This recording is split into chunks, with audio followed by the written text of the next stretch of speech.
Eto na nga yung ilaw na solar na hinahanap nyo. Finally, may maipoprovide na akong yellow basket sa inyo. Kasi nga yun nakaraan, disaksak yun. So ngayon, tipid na sa kuryente at de-remote pa yan ha. At yan naman talagang nagustuhan ko dyan. Pwede mo i-adjust yung brightness niya. Meron dyang 25%, 50%, 75%, and of course, the 100%. Alam nyo ba may timer din yan.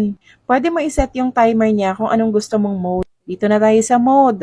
Pwede mo yan iset ng blinking or yung mabagal lang yung pag-blink niya. Basta madami siyang mode. O 'di ba? Kaya ang perfect talaga nito ngayong Christmas season. Kasi nga para na rin siyang Christmas light.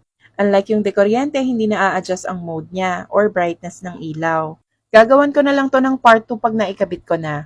Eto nga pala yung disaksak at idudugtong ko lang naman siya dyan. Anyway, ito nga pala yung solar panel niya. Malaki-laki din siya ha. At sa likod niyan may on-off at pwede mo ring i-change ang mode sa likod. So ito na nga, dyan ko siya idudugtong papasok ng bahay namin.